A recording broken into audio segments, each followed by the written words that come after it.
Olá pessoal, iniciando aqui mais um encontro da nossa formação em teoria dos jogos. Só que a gente precisa mesmo para poder trabalhar na nossa pesquisa, que é o professor Hugo Vitor.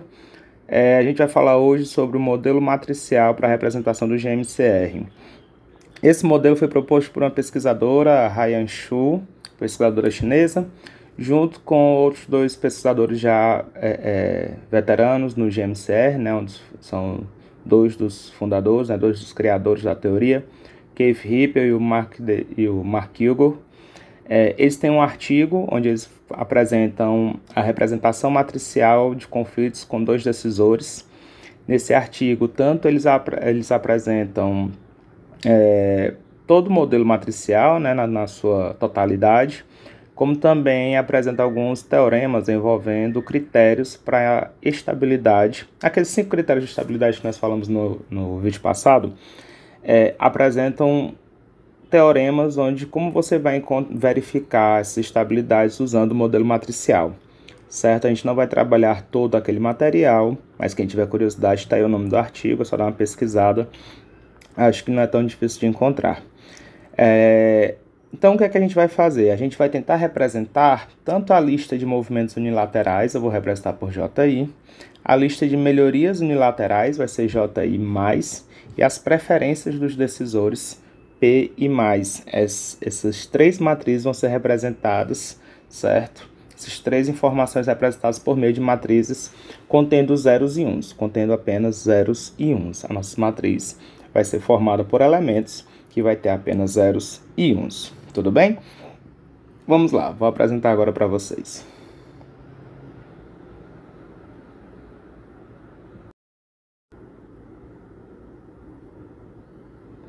Então, aqui estão as definições que a gente vai precisar, certo? Para cada decisor, a gente vai ter uma matriz JI, a matriz PI+, e a matriz JI+. O que são essas matrizes? Cada elemento da matriz JI, né, no caso, ele vai ter uma linha A e uma coluna B. Esse elemento da linha A, coluna B, ele vai ser 1 se o decisor I puder mover o conflito do estado A para o estado B. Então, aquele decisor que a gente está analisando, se ele puder mover o conflito do estado que está representado pela linha para o estado que está representado pela coluna, então aquela linha, aquela coluna vai receber o número 1. Vai receber 0 se ele não puder mover o conflito entre aqueles dois estados, certo?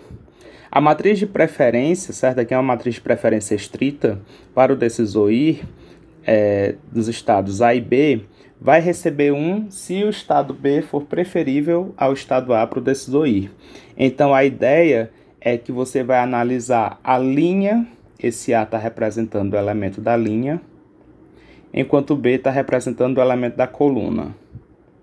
Se o estado que está na coluna ele for preferível do que o estado da linha, então aquele elemento da matriz vai receber o número 1. Vai receber o número 0, caso contrário, certo? E, finalmente, a gente tem a matriz de melhorias unilaterais para o decisor I para o estado AB. No estado A e o estado B, o A é a linha, o B representaria a coluna. Então, essa matriz vai receber o número 1 se esse estado B for acessível a partir do A, ou seja, o elemento da matriz de movimento unilateral nessa mesma linha, mesma coluna for 1, e também o estado B for preferível. Então, como aqui é uma melhoria, o estado ele tem que ser o que a gente diz acessível e preferível. O B tem que ser acessível a partir de A para o decisor I. Então, uma forma de você tentar entender essa matriz de acessibilidade é lá de cima. É o estado B é acessível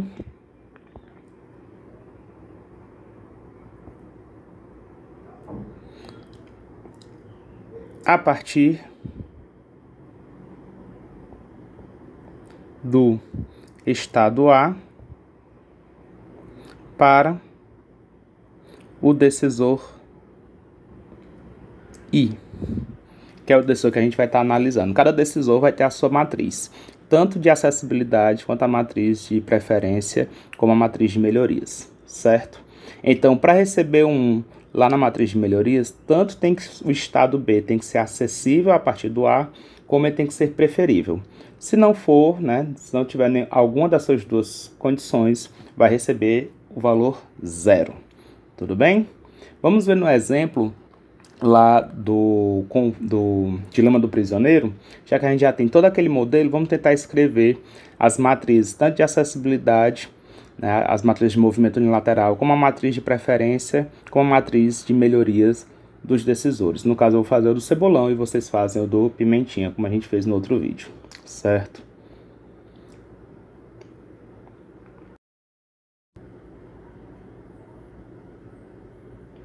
Aqui nós temos novamente aquela página, né, onde a gente fez o dilema do prisioneiro, apresentando aqui os ganhos e as percas deles, as listas de acessibilidade, no caso, listas de movimento unilateral do Cebolão para cada um dos estados, e a lista de melhorias unilaterais do Cebolão para cada um dos estados. Nós podemos representar também por meio do grafo, né? Eu tinha feito essa representação aqui com vocês, onde a gente tem aí os pontinhos, né, os vértices como sendo os estados, e essas setas como sendo as alterações que o decisor pode fazer. E aqui nós temos as preferências do Cebolão, né, quais seriam as preferências dele. Eu vou mostrar agora para vocês como é que ficariam as matrizes, né, as 3 matrizes que nós apresentamos agora há pouco para esse decisor. Deixa eu mudar aqui a minha cor, trabalhar com essa corzinha aqui. Vamos lá. Bem, a primeira matriz, a JC, é a matriz de acessibilidade do Cebolão, matriz de movimento unilateral do Cebolão. A dica que eu dou para vocês é a seguinte: ela vai ter a quantidade de linhas e a quantidade de colunas igual ao número de estados do conflito.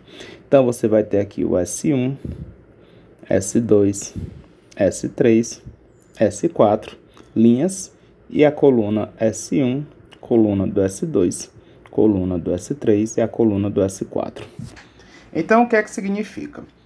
Se o decisor puder mover o conflito de um estado para o outro, a gente coloca 1, onde o estado é a linha para o estado coluna, certo? A gente define sempre que as matrizes de acessibilidade para qualquer decisor de um estado para ele mesmo, por definição, isso aqui vai nos ajudar nos teoremas, isso aqui é 0. E as matrizes de preferência para qualquer decisor de um estado para ele mesmo, 0. Então, sempre que for de um estado para ele mesmo, nós atribuímos o valor 0. Então, a gente já pode começar logo na matriz de acessibilidade, colocando um 0 na diagonal principal.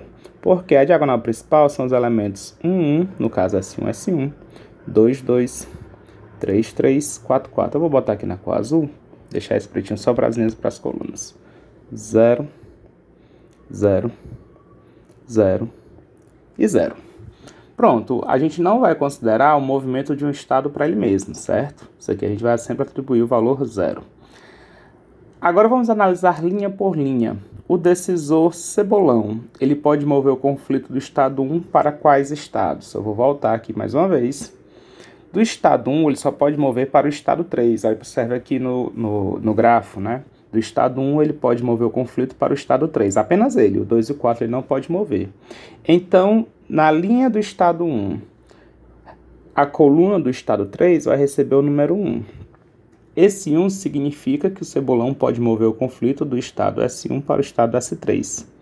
Como ele não pode mover o conflito do S1 para o S2, nem do S1 para o S4, linha 1, coluna 2 recebe um 0, linha 1, coluna 4 recebe também um 0.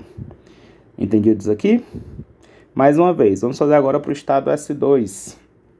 O estado S2 pode mover apenas para o estado S4. No estado S2, ele pode mover o conflito apenas para o estado S4. Então, na linha 2, coluna 4, vai receber o número 1. Como ele não pode mover o conflito do estado 2 para o estado 1 nem para o estado 3, linha 2, coluna 1 recebe um 0, linha 2, coluna 3 recebe um 0.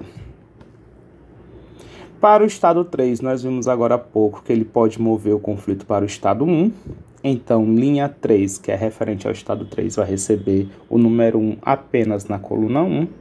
Para as outras colunas, recebe o valor 0. E, finalmente, o estado 4 ele pode mover o conflito para o estado 2. É isso que a gente viu. Do 4 para o estado 2, então, linha 4, coluna 2, recebe o número 1. Já na linha 4, coluna 1 e na linha 4, coluna 3, vai receber um 0. Essa aqui é a matriz de movimento unilateral do decisor cebolão. Já a matriz de preferência, a gente vai iniciar da mesma forma. Vamos enumerar as linhas e as colunas referentes aos estados, S1, S2, S3 e S4, na linha e na coluna.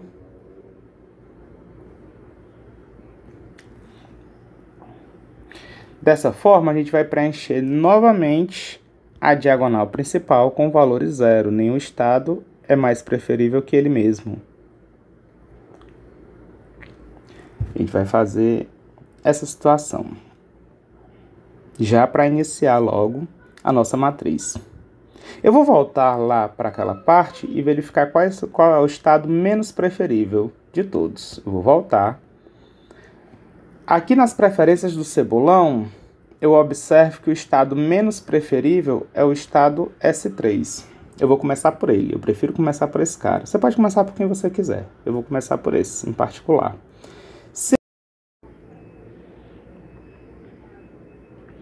Se o S3 é o estado menos preferível, significa que todos os outros estados vão ser melhores do que ele. Então, na linha 3 e todas as outras colunas vai receber o número 1. Então, a ideia dessa matriz é a seguinte: se o estado S3 ele é o menos preferível, aqui a gente vai marcar 1 sempre que o estado representado pela linha for menos preferível que o estado representado pela coluna, ou melhor, o estado da coluna for mais preferível que o estado da linha. Então, aqui a gente vai preencher toda essa linha, com exceção do elemento da diagonal principal, com o número 1. Já a coluna, certo? Referente a esse mesmo camarada, vai receber o número 0, porque ele não vai ser mais preferível do que ninguém. Então, eu já posso preencher toda a linha dele com o número 1, ou seja, significa que todos os outros estados das outras colunas vão ser mais preferíveis do que o estado S3, lembrando que a diagonal principal, a primeira coisa que a gente faz é colocar esse 0 na diagonal principal. Não pode esquecer desse 0 no elemento 3, 3 aqui no caso, certo? Então, todos os outros elementos aí sim é que vão receber o valor 1 na linha do S3. Já na coluna do S3, todos os elementos vão receber o valor 0, porque o S3 não é mais preferível que nenhum dos outros estados. Entendido isso aqui? Vamos agora preencher o segundo menos preferido. O segundo estado menos preferível é o estado S1. Então, nos elementos que estão faltando, a ideia vai ser essa. Nos elementos que estão faltando da matriz, na linha do S1, a gente vai colocar o número 1. Na coluna do S1, a gente vai colocar o número 0. A ideia vai ser essa. Porque na linha do S1, a gente vai colocar o número 1. Porque o S1 para os outros estados, o do S3 eu já preenchi tudo. Do S3 eu já preenchi linha e coluna. Já do S1, o que eu ainda não preenchi, todos os outros, eles vão ser mais preferíveis do que o estado S1. Então, do S1 para os outros vão ser mais preferíveis. Significa que na linha do S1 vai receber o valor 1. Já a coluna do S1 vai receber o valor 0 nos valores que estão faltando. Então, na linha do S1 vai receber o valor 1. Na coluna do S1, os elementos que estão faltando vão receber o valor 0. Vamos agora para o próximo, menos preferível. Depois do S1 vem o S4. Então, o S4 é o menos preferível. Vai de novo o mesmo raciocínio. Na linha do S4, os elementos que estão faltando vão receber o valor 1. Na coluna do S4, vai receber o valor 0. Vou voltar lá. Na linha do S4, vai receber o valor 1. Na coluna do S4, vai receber o valor 0. Repare que o S2, que é o mais preferível, já está preenchido. O S2, como ele é o mais preferido, não tem nenhum outro elemento que vai ser mais preferível que ele. Então, a linha do S2 para a coluna, né, qualquer coluna, a gente vai ter o valor 0. Já a coluna do S2, ou seja, todos os outros estados aqui, vamos destacar aqui, eu vou falar novamente. Na linha do S2, como ele é o mais preferível, não vai ter nenhum outro mais preferível que ele. Lembrando que, pela nossa definição, só vai ser um se o estado, aqui eu vou botar do jeito que tem lá, PI mais AB. Só vai ser um se o estado B for mais preferível que o estado A. Então, a linha tem que ser, a coluna tem que ser mais preferível que a linha. Quando a gente tem o estado mais preferível na minha matriz, quando eu olho para a linha dele, não vai ter ninguém mais preferível que ele para aquele decisor. Então, aqui tudo vai receber o valor 0. Ok?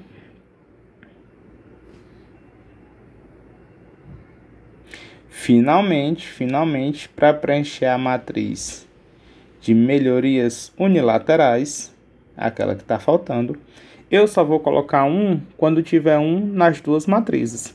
Eu vou olhar para as duas matrizes ao mesmo tempo e vou procurar onde tem 1 ao mesmo tempo, na mesma linha e mesma coluna. Se tiver o número 1 na mesma linha e na mesma coluna, vai ter 1 na matriz de melhorias unilaterais. Caso contrário, a gente coloca um 0. Você pode olhar linha por linha ou coluna por coluna, sempre buscando os 1s.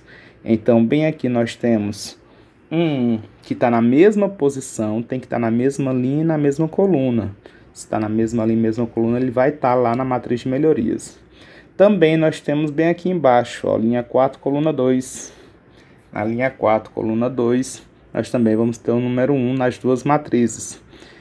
Acho que não tem mais nenhum outro, Então, os únicos valores que vão ter o número 1 vai ser na linha 3, coluna 1 e na linha 4, coluna 2. Então, todos os outros valores vai ser 0. Já vou preenchendo aqui. Linha 3, coluna 1 vai 1. Linha 4, coluna 2 vai o número 1. Pronto, nós temos aqui as nossas 3 matrizes. Só para deixar claro que a marcação dos estados foi só feita para nos ajudar. Se você quiser, você pode apagar isso aqui, eu me interesso apenas pelas matrizes.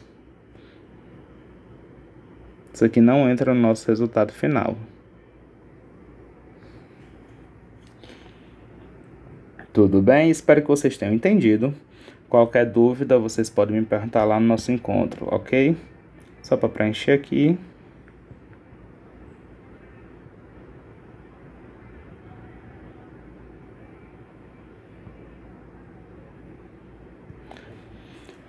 Então, qualquer dúvida, vocês podem me perguntar lá no nosso encontro para tirar dúvidas, certo? Até mais.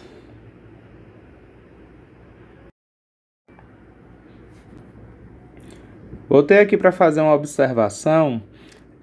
Tem mais outras duas matrizes que nós vamos, que podem aparecer, certo? Mais posteriormente, mas que a gente não vai se prender muito a elas, certo? O nosso trabalho não vai ser tão relevante assim, mas caso apareça, vocês não ficarem tão assustados. O que é que acontece? Além da matriz de preferências estritas, né, da matriz de preferências positivas, digamos assim, nós também temos a matriz de preferências negativas. No caso, a preferência positiva da preferência estrita era se a coluna fosse mais preferível que a linha. Nesse caso aqui, essa matriz, a gente vai ter a linha mais preferível que a coluna, certo? Então, quando a linha for mais preferível do que a coluna, a linha for preferível, né, do que o estado que está representado pela coluna, a matriz vai receber o número 1, vai receber um 0 caso contrário. Também temos a matriz de indiferença. Essa daqui é a matriz de indiferença. A matriz de indiferença para o decisor ir para os estados A, B. Então, se os estados forem indiferentes, acho que não apareceu nenhuma situação como essa para a gente. É aquela situação do tanto faz. Qualquer um dos dois estados, o decisor vai ter a mesma, como é que eu posso dizer? Ele vai ser indiferente aos dois estados, né? Não tem um mais preferível que o outro, não tem. Então, caso isso aconteça, você vai receber o valor 1, 0, caso contrário. E a gente pode juntar duas dessas matrizes se a gente quiser. Então, eu posso, por exemplo, apresentar uma matriz que seja de preferência estrita para linha e indiferença, certo? Um caso como esse aqui. Então, a gente vai simplesmente somar as duas matrizes. Ou então, você pode pegar uma matriz completamente preenchida por 1 e subtrair da matriz de preferência estritas, que foi aquela que eu apresentei para vocês. Então, tem alguns teoremas envolvendo as estabilidades no modelo matricial que utiliza essa matriz aqui, certo? Então, você pode simplesmente encontrar a matriz que eu acabei de mostrar para você e trocar. Onde tem 0, coloca 1, onde tem 1, coloca 0. Você vai ter essa outra matriz. Tudo bem? Se tiver, é praticamente isso, a ideia da matriz, que é de preferência estrita para a linha e indiferença, né, que está juntando as duas coisas. Deixa eu apresentar a vocês também mais alguns conceitos que podem ser úteis posteriormente.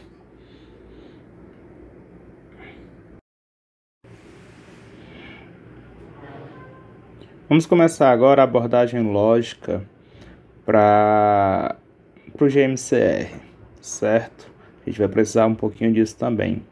Então, para quem já estudou matemática discreta, lógica computacional, isso aqui vai ser fichinha. Vou só fazer uma pequena revisão para vocês. Então, nós vamos ter expressões booleanas, que são expressões que vão ter variáveis e operadores. As variáveis são valores booleanos. O que são esses valores booleanos? Verdadeiro ou falso. Que na nossa matemática a gente vai ter o 0 e o 1, certo? 1 vai ser associado ao verdadeiro e o 0 associado ao falso. Nossas variáveis sempre vão ter esses valores aqui. Os operadores binários que a gente vai poder trabalhar é o e e o ou, certo? No caso, computacionalmente falando, é o OR, né, que representa o ou, e o AND, que significaria o i. Então, aqui nós temos o símbolo do OR e aqui o símbolo do AND. Né? O ou é esse Vzinho para cima e o i é esse Vzinho para baixo. Ok? E o operador unitário que nós vamos ter é um operador que vai apenas em uma das variáveis, seria o símbolo de negação, que é quando ele troca o valor lógico da variável. Então, se uma variável ela tem o valor 1, se x ela recebe o valor 1, então a negação de x recebe o valor 0. Deixa eu colocar assim, se, então, se x recebe o valor 0, então não x, a negação de x, vai receber o valor 1. Então, o operador de negação ele faz essa troca aí no valor verdade da variável booleana. Além disso, a gente pode utilizar parênteses para agrupar os operadores. Com relação aos operadores, eu acho que não tem tanto segredo, né? Mas eu vou falar um pouquinho com vocês. Como é que funciona o operador OR, né? O OR. Ele vai ser verdadeiro quando pelo menos uma de duas variáveis for verdadeira.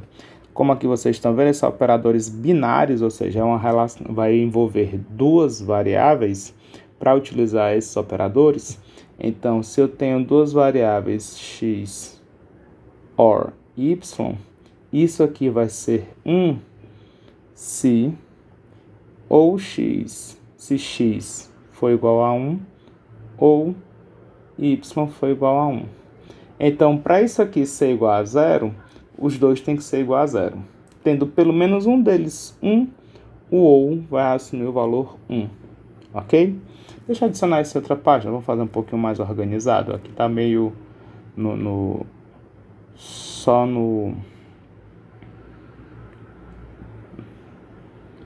na parte da página. Observação.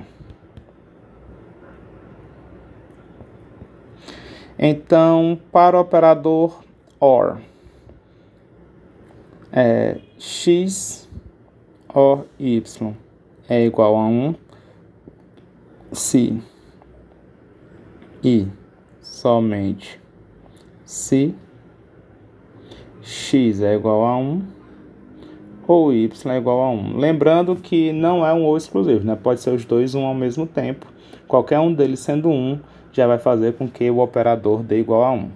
Se x ou y é igual a 0, se e somente se x foi igual a 0 e o y também foi igual a 0.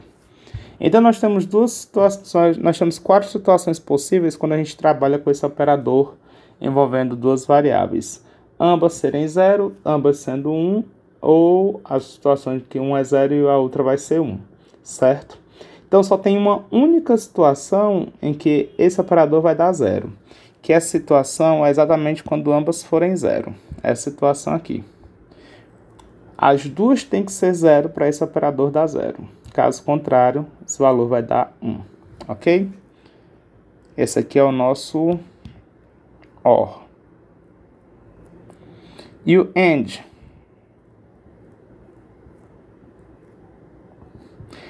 Uma operação com duas variáveis envolvendo o operador AND. Isso aqui vai ser igual a 1 se e somente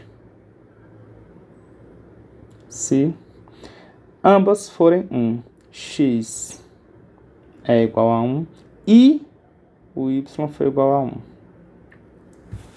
Então, esse camarada vai ser igual a 0, caso contrário. Posso botar assim.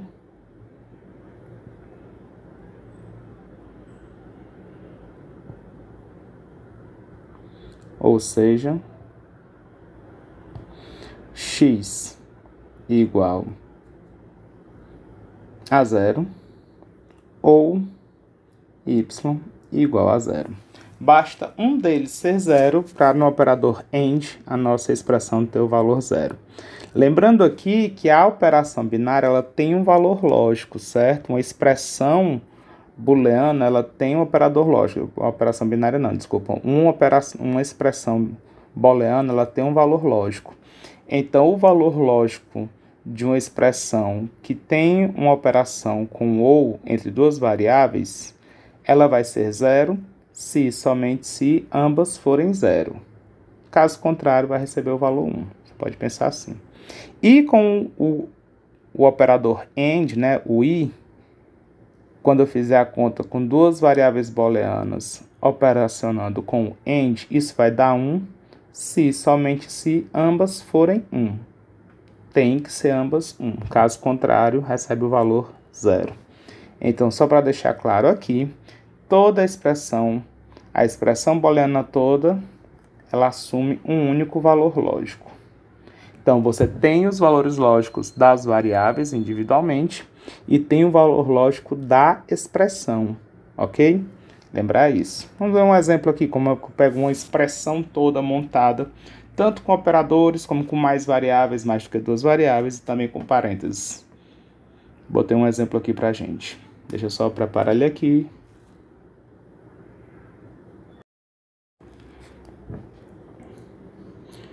Pronto, o exemplozinho de expressão booleana que eu tenho pra gente verificar quais são as condições necessárias para que essa expressão aqui assuma o valor 1. Então, esse é um dos exercícios bacanas, quando nós temos, observem aí, três variáveis, x1, x2, x3, e elas estão aí com as operações, né, estão aí com os parênteses, tem tanto operador unitário como binário, e a gente quer saber quais são as condições que vão fazer com que essa expressão aí receba o valor 1. Quais são os valores das variáveis x1, x2, x3 para que isso aí dê 1?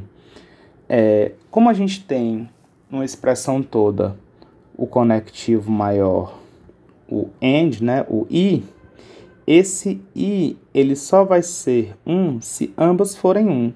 Tanto que tem do lado direito do AND, quanto que tem do lado esquerdo do AND. Então, esse tem que ser 1, cada um desses tem que ser 1 para a expressão toda valer 1. Sendo logo de cara que a gente já pode saber obrigatoriamente qual o valor lógico do x3. Então, de cara, x3 é igual a 1. E também a expressão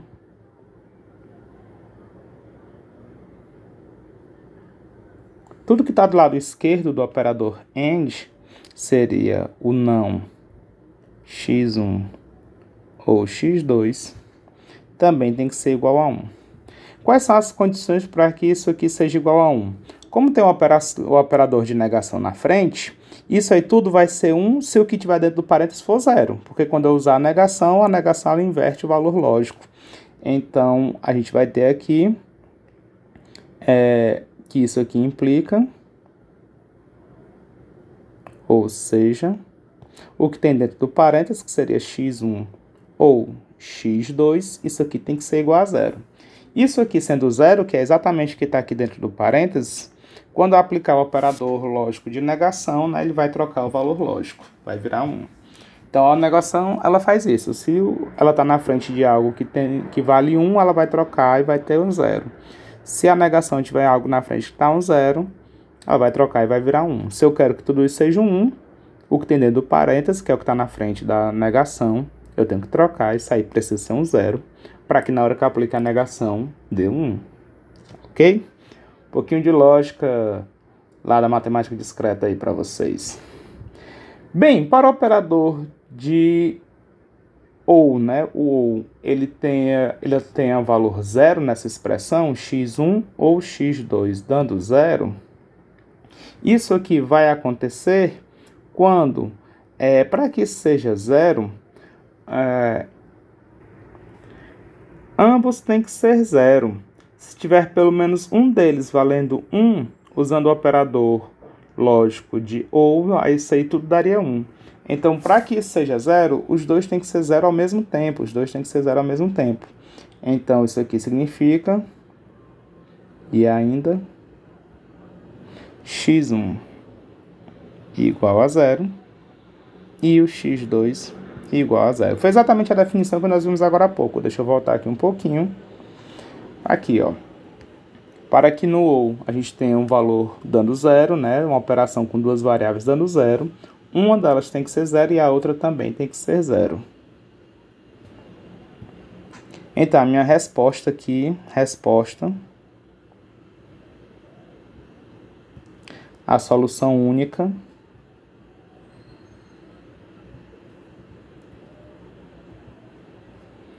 é x1 igual a 0, x2 igual a 0 e x3 igual a 1. Por que a solução é única? É obrigatoriamente essa situação para fazer isso aí dar um valor 1, né? A expressão toda obter um valor 1. Caso contrário, certo? Se você botar qualquer outros valores diferentes desses valores aqui para x1, x2, x3, você vai ter a expressão toda obtendo o valor 0. Nem sempre uma expressão booleana ela vai assumir o valor 1 com uma solução única. Pode ser que a gente tenha mais de uma solução. E foi um caso particular que eu mostrei para vocês para a gente exercitar. Ok? Se eu perguntasse quando é que essa expressão receberia o valor 0, você ia lá e colocava quais são as combinações x1, x2, x3 que fazem com que essa expressão receba o valor 0. Então, para que essa expressão toda receba o valor 1, na hora que eu fizer as operações, só vai acontecer se o x1 for 0, o x2 for 0 e o x3 for 1. Espero que vocês tenham entendido. Qualquer dúvida, vocês me perguntam lá no nosso encontro, certo? Para vocês, eu vou deixar aqui um exercício para a gente poder fazer no nosso encontro. Aqui o exercício 2.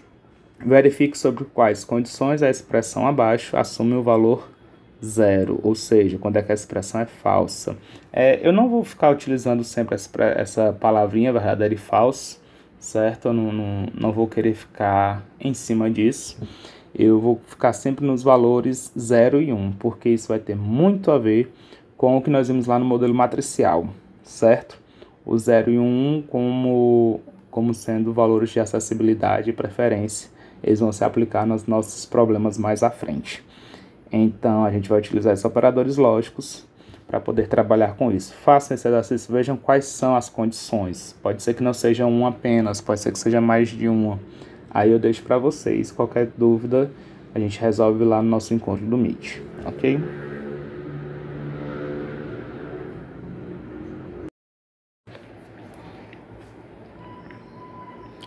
Agora eu vou apresentar para vocês critérios de estabilidade na abordagem lógica. Como utilizar essa abordagem lógica e aquele modelo matricial para verificar se algum estado é estável ou não segundo os critérios. Então eu vou pegar os elementos da matriz como sendo os elementos da forma P, A, B, I. Olha só, tem várias informações aqui. Esse elemento é um elemento da matriz de preferências para o decisor I, certo? Associado à linha A, ou seja, o estado A e coluna B. Então, o primeiro valor é o valor da linha, o segundo valor que aparecer é o valor da coluna. Lembrando que esse valor da linha e da coluna são estados do conflito, ok? Então, a gente vai trabalhar com P, A, B e também com J, A, B, I. O elemento J, A, B, I seria o elemento da matriz JI, matriz de movimentos unilaterais do decisor I, certo? E esse elemento eu vou estar considerando para a matriz, considerando sempre a linha como o primeiro valor, linha A, coluna B. Então, nossa matriz tem elementos que tem duas informações. Detalhe, para cada decisor. Então, são 3 informações, é a linha, a coluna e o decisor. Tenham isso em mente, certo? Linha, coluna e decisor. Então, a gente vai ter o seguinte. No nosso modelo, como é que eu faço para verificar se um estado é Nash estável utilizando essa abordagem lógica? Seria da seguinte forma. Para um conjunto de decisores, vamos pegar aqui os decisores 1 e 2. Um conjunto de estados, como sendo 1, 2, 3 até M. Para eu saber se um estado qualquer S ele é Nash estável para o decisor I, ele vai ser estável apenas se o seguinte. Eu vou verificar se esse estado ele não é acessível ou então ele não é preferível. Então, se ele não for acessível para o decisor I a partir do estado S para algum estado L, ou então, se ele não for preferível para o decisor I do estado S para um estado L. Detalhe, eu tenho que verificar todos os estados a partir do estado S. Ele pode ou não ser preferível ou não ser acessível. Isso eu vou verificar para todos os estados. Como os meus estados vão de 1 até M, esse estado L que a gente está tratando bem aqui é como se fosse um teste computacional. Então eu vou verificar para todos os estados se ele não é acessível ou então se ele não for preferível. Se ele não for acessível ou então não for preferível, isso aqui vai ser verdadeiro, isso aqui vai dar 1. Mas eu tenho que verificar isso para todo o estado L, ou seja, tem que servir para todo mundo. Então, se tem que servir para um e para outro, aqui tem um Big I, né? Ele tem que ser um Izão. Todo mundo aqui, onde o L vai de 1 até M. O que é esse Big I aqui, né? Esse Big End? Quer dizer que eu vou verificar isso aqui do estado S para o estado 1, eu vou verificar do estado S para o estado 2, eu vou verificar do estado S para o estado 3, e assim por diante até pegar todo o meu conjunto de estados.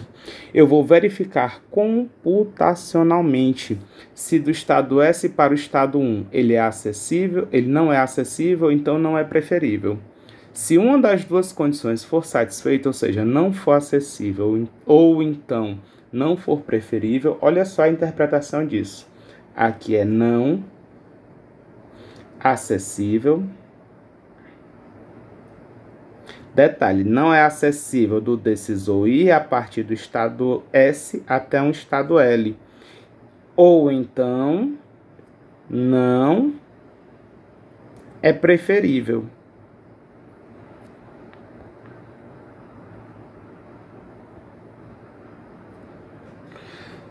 Para o decisor I a partir do estado S para um estado L, sendo que esse L vai de 1 até M. Então, se vai de 1 até M, a gente testa para o estado 1, ele não é acessível, ou então ele não é preferível, se isso for verdade, testa para o próximo. Para o estado 2, do S para o estado 2, para o desses OI, não é acessível, ou então não é preferível, se for verdade, testa para o próximo. Se for verdade para todos os estados do primeiro até o último, se for verdade para todos os estados, verdade quer dizer 1, não é isso?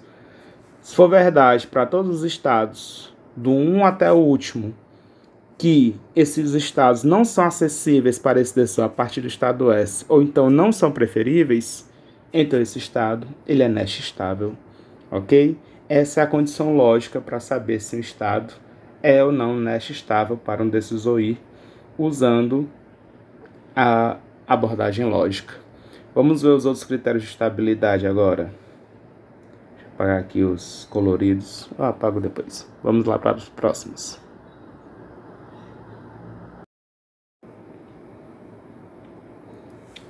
Só para deixar claro, nós não vamos fazer aqueles testes lógicos manualmente, viu? Aqueles testes serão implementados no computador.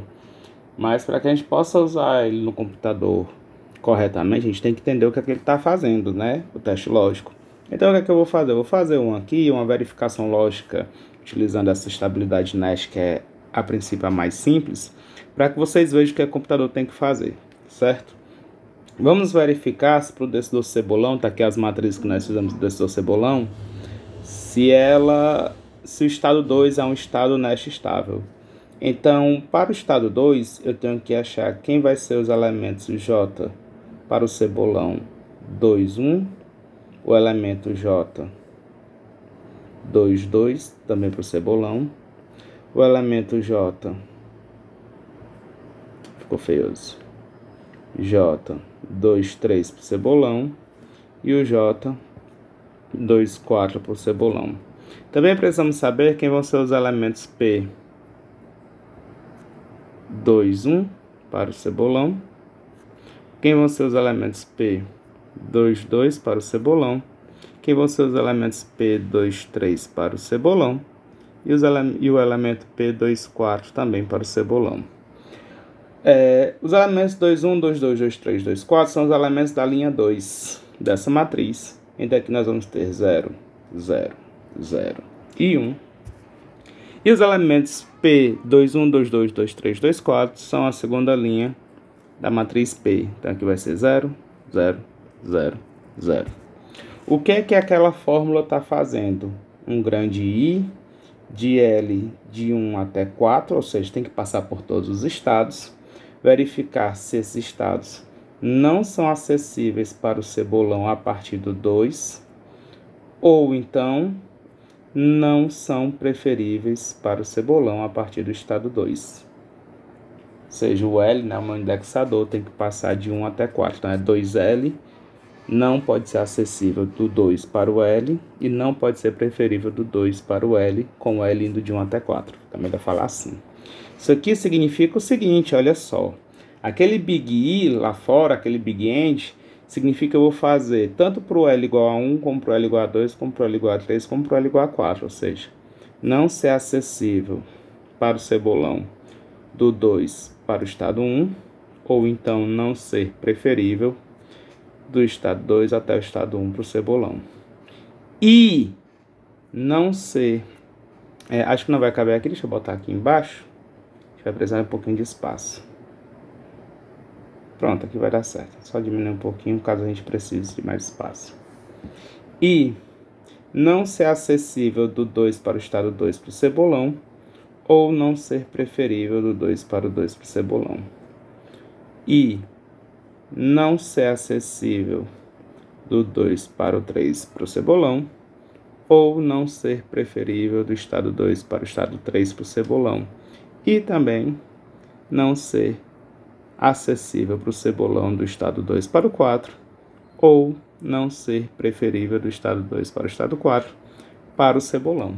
Então aqui é uma expressão booleana, como a gente tinha visto, utilizando os conectivos o e, o ou e o não para elementos da matriz, É isso que está acontecendo. Então aqui a gente vai substituir. Como nós temos os valores da matriz, a gente vai simplesmente substituir e ver o que acontece. Detalhe, se o elemento for 0, lembra que na frente tem um não. Então, quando vem para cá, vem 1. Estão entendendo? Se o elemento lá da matriz for 0, quando vir para cá, vem 1. Se for 1, lá na matriz, aqui vai vir o 0, porque tem esse não na frente, o operador de negação. Lembra disso? Então, eu vou olhar lá na minha matriz, vamos substituir só os J's. Todos os J's são 0. Porém, o último J, o J24, é um 1. Na hora que eu for substituir, eu tenho que negar, eu tenho que trocar esses valores. Então, todos os J serão 1. Deixa eu colocar aqui. Porém, o último J vai ser um 0. Eu tenho que trocar, eu tenho que negar o que tem ali. Os valores em vermelho são os valores do J. Deixa eu colocar os conectivos. Eu já estou operando com o operador de negação. Só colocar os conectivos. Estou substituindo dentro dos parênteses apenas os elementos J, lembrando que é o negativo deles. Agora, de azul, ou não, verde, vou substituir os elementos da matriz P. Repare que todos eles são 0, todos eles valem 0. Porém, quando eu for substituir lá, na minha operação, tem a negação. Para todos eles tem a negação do valor do P. Então, se lá é 0, quando eu venho substituir aqui, eu vou colocar um 1. Então, vai ficar 1, 1, 1 e 1. Agora eu vou operacionalizar. Quanto é 1 ou 1? 1. I, 1 ou 1, 1. I, 1 ou 1, 1. I, 0 ou 1, 1. Nós vimos que o ou, basta ter um deles 1 que a gente coloca 1. Foi isso? Como todos eles valem 1, é 1 e 1 e 1 e 1. Isso aqui também vai valer 1. Bem, a gente tem que aprender a trabalhar com lógica, certo? Conectivo e o ou, and or. No caso, como vocês devem ter visto lá na disciplina de matemática discreta, a conjunção e a disjunção, certo? Então, dá uma revisada nesses operadores para a gente poder trabalhar bem direitinho com eles, ok? Mesmo que a gente não use manualmente, como eu fiz aqui, a gente não vai fazer isso, momento nenhum do nosso trabalho, mas a gente vai pedir para o computador fazer isso. Então, a gente tem que saber o que o computador está fazendo, ok? Se deu 1 é verdadeiro, se deu verdadeiro é porque o estado ele é Nash estável, como a gente tinha verificado. Se o resultado final fosse um 0, ou seja, qualquer um desses aqui desse 0, ele não seria Nash estável. Veja se vocês entendem por que ele não seria Nash estável se fosse um 0. O que é que aconteceria com toda essa conjuntura? Caso você tenha alguma dificuldade, faça para algum dos estados que não é Nash estável, por exemplo, o 3 ou então o 4. Faça esse mesmo exercício, ao invés de utilizar o estado 2, para o estado 3 ou então o estado 4. E veja o que acontece. A gente já tinha visto antes que eles não são Nash estáveis, esses dois estados. Mas aqui você vai ver toda a parte lógica acontecendo quando você trabalha com esses dois estados, o 3 ou então o 4. Ok? Vamos ver os outros critérios de estabilidade agora.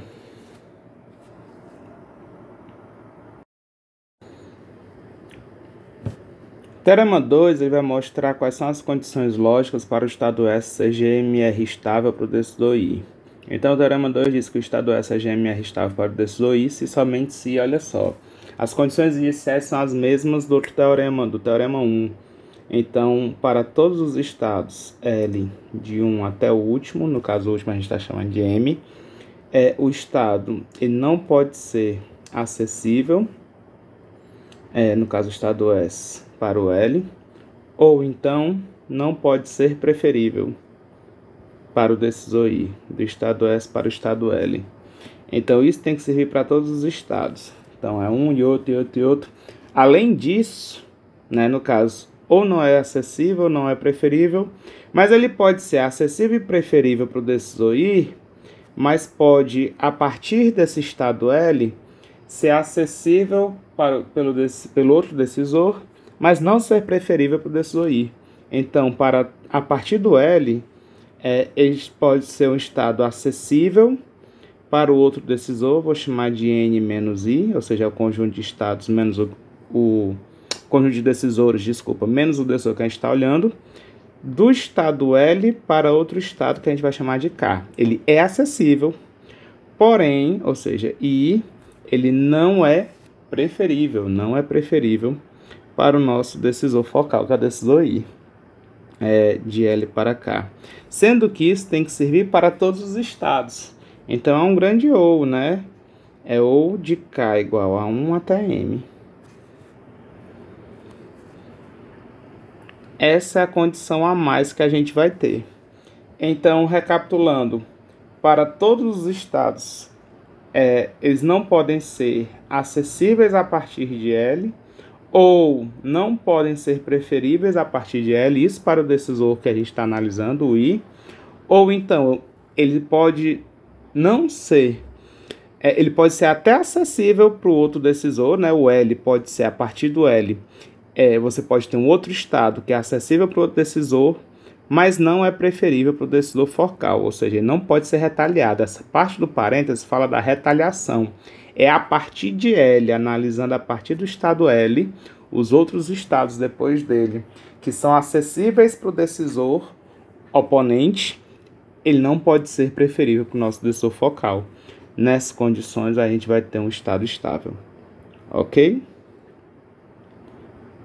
No caso do teorema para verificar se um estado é sec estável, para ele ser sec estável, nós vamos ter que acrescentar só mais um detalhe. O estado a partir do S, né, o que o decisor focal está analisando, ou ele não é acessível, ou não é preferível, ou então a partir dele você vai ter estados acessíveis para o outro decisor, mas não preferíveis para ele. Ou então não vão ser preferíveis para o nosso decisor focal. Ou seja, as retaliações têm que ser uma melhoria para o nosso oponente. Repare que aqui no GMR nós não analisamos se esse estado K ele é benéfico ou não para o oponente do nosso decisor que a gente está analisando. Mas o estado ele vai ser sec estável para o nosso decisor focal, né, o decisor I que a gente está analisando, se somente se vem aquele mesmo início para todos os estados L igual de 1 até M, ele não vai poder ser acessível a partir de S, ou então não vai ser preferível a partir de S, ou então ele não vai ser acessível, esse aqui é um grande ou, não, aqui é um grande ou, certo? Não vai ser acessível, ele vai ser acessível a partir de L para o outro decisor, mas além de acessível, ele também tem que ser preferível.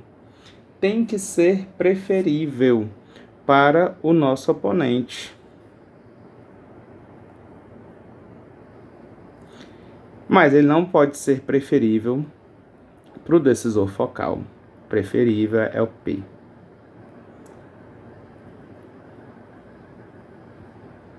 Isso aqui vai servir para todos os estados K de 1 até M.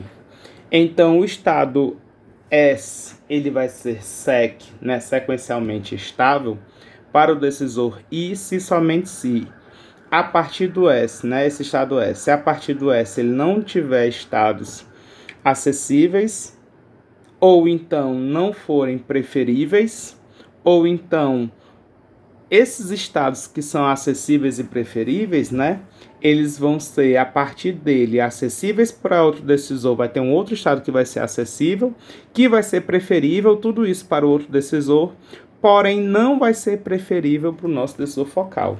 Nessas condições, ele vai ser um estado sec estável. Essas são as condições para ser GMR sec estável que a gente vai tentar implementar no computador. Ok? Vamos ver agora os teoremas para os dois últimos critérios de estabilidade.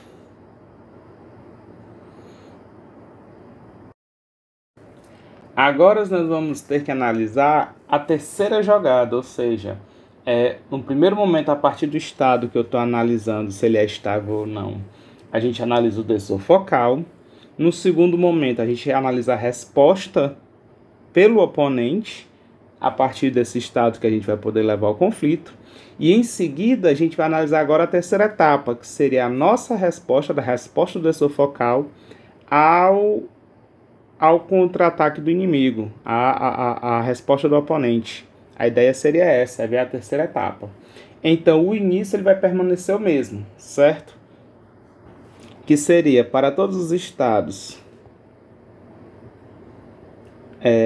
L de 1 até M, os estados ou não serão acessíveis pelo nosso decisor focal, ou então não vão ser preferíveis pelo nosso decisor focal,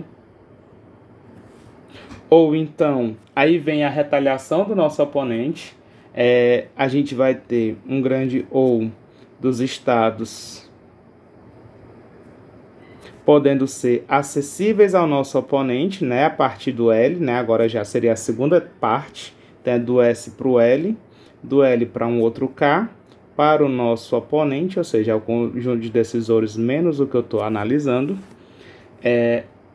Além disso aqui, ele vai ter que ser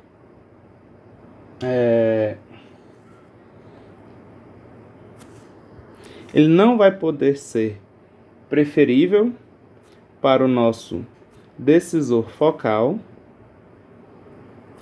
porém agora também não vai poder ser o quê? Agora a nossa resposta a partir desse estado K, ou seja, e além disso, os estados B, né, a gente vai ter aqui os estados B a partir do K, eles não vão poder ser acessíveis para o nosso decisor a partir do estado K, ou então não vão ser preferíveis a partir do estado K para o nosso decisor. Isso contando os estados B de 1 até M, ou seja, todos os estados. Essa é a verificação que nós vamos fazer. Isso aqui tudo tem que ser verdadeiro. Finalmente, né, o que é que vai mudar para saber se um estado ele é SSEC estável?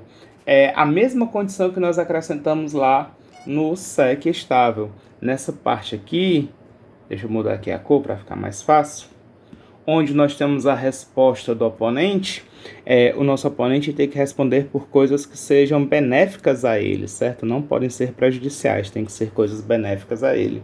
Então nós vamos ter aqui toda a estrutura que nós vimos ali anteriormente. Acho que eu preciso aumentar aqui o tamanho, quase não coube ali. Deixa eu dar uma aumentadinha aqui, só para ter mais espaço.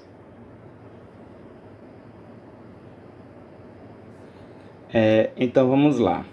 Nós vamos ter que todos os estados L de 1 até M não vão ser acessíveis para o nosso decisor I, ou então não vão ser preferíveis para o nosso decisor I, ou então nós vamos ter que esses estados a partir do L de 1 até M não vão ser acessíveis para o nosso oponente, e além de acessíveis, também vão ser preferíveis para o nosso oponente. Porém, mesmo sendo preferível para o oponente, ele não pode ser preferível para o decisor focal. Mas para estados como esse, nós temos uma resposta, que seria um grande não. Faltou só fechar os parênteses aqui, não foi? Tem uns 3 parênteses para... Depois eu fecho, deixa eu aumentar ali depois.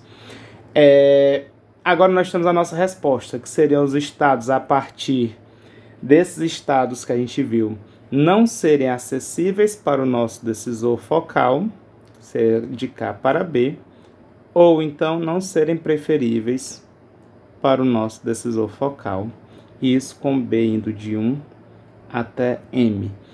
Só dar uma ajeitadinha lá em cima, e aqui também vou precisar de um pouquinho mais de espaço. Tem que fechar esses parênteses.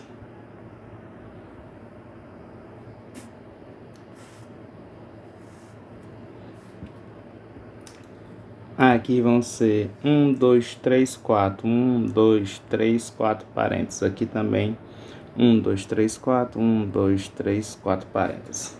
Então são essas condições que a gente vai tentar implementar no computador. É claro que eu vou dar uma grande ajuda para vocês, mas aos poucos a gente vai vendo como é que a gente pode implementar isso, e o que eu queria que vocês pelo menos conseguissem fazer seria o Nash. mas quando a gente for ver a capacitação da parte computacional, a gente vê isso com mais detalhes. Vamos lá para a próxima parte.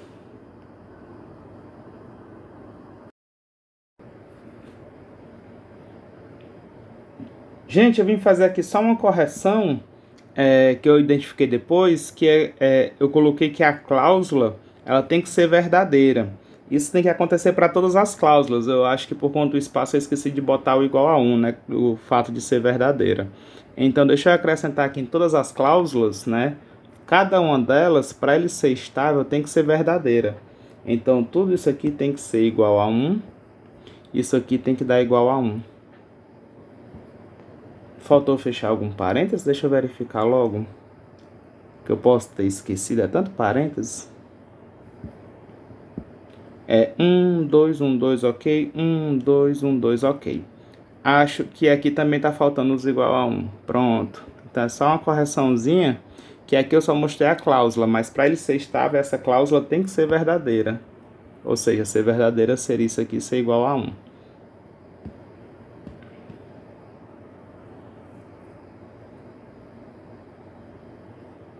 Pronto, agora a gente vai comentar o último tópico dessa nossa aula.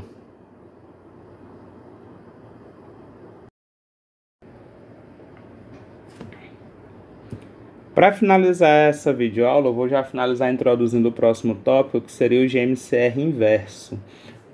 Qual seria a diferença do GMCR inverso para o GMCR normal, que nós vimos agora há pouco? No GMCR normal, a gente vai ter como entrada os decisores,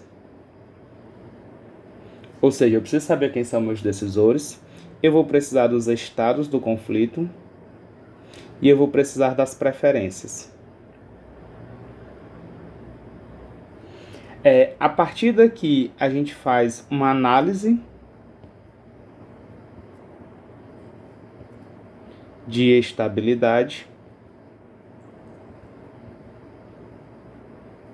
e, como saída, a gente vai ter as estabilidades individuais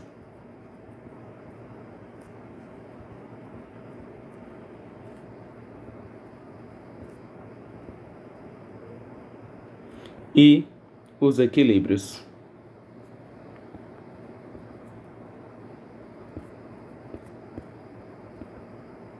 Então, para aqueles que no trabalho têm falando apenas de análise de conflito, né, a gente vai trabalhar com o GMCR. Manipulação de conflito já entra o GMCR inverso, porque qual é a diferença que a gente vai ter do GMCR, que foi o que a gente estudou até agora, para o GMCR inverso? A diferença é a seguinte: nós vamos entrar com os decisores do mesmo jeito, nós vamos entrar com os estados, porém as preferências não são todas entradas.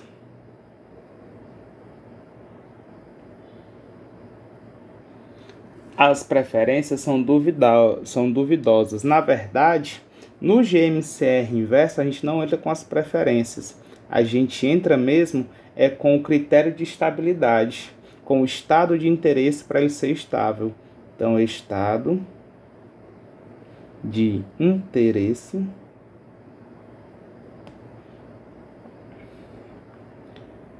para ser estável. Aqui, o trabalho que o computador vai fazer é simplesmente gerar todas as preferências possíveis que vão me dar aquele estado de interesse como sendo um estado estável. Então, aqui, ele vai fazer uma criação de todos os perfis, cria perfis de relação de preferência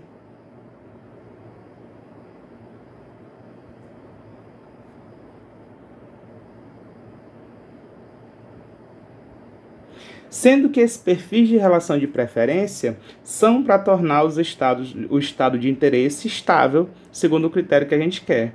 E a saída vai ser todo esse perfis de relação de preferência. Vai me dar uma lista de perfis de relação de preferência. É como se eu estivesse entrando fizesse um programa de computador e que eu falasse como entrada quem são os decisores, quais são os estados de conflito, e eu digo qual é o estado que eu tenho interesse que ele seja estável. Aí o computador vai criar pegando aqui a ideia do modelo matricial, várias matrizes de preferência, onde nessas matrizes de preferência ele vai mostrar apenas aquelas em que o estado que eu quero ele vai ser um estado estável. Então vai ter toda uma lista que ele vai me dar com várias matrizes de preferência, e essas matrizes elas vão mostrar o nosso estado de interesse, um estado estável, né? Então aí ele vai dar para a gente todas as possibilidades de preferência em que a gente vai ter com o nosso estado de interesse, um estado estável. É aí o primeiro passo para a gente poder fazer a nossa manipulação do conflito. Se a gente tiver as duas informações, as preferências iniciais e todas as listas de preferência que vão deixar o estado estável, a gente pode comparar elas e ver qual que vai ser a mais interessante para que a gente atinja, fazendo modificações nessas preferências. Essa análise vai ficar para um outro vídeo. Por enquanto aqui foi mesmo só para introduzir esse conteúdo. Na próxima aula a gente comenta os temas abordados lá no início da nossa aula, certo? Bons estudos a todos e até o nosso próximo encontro.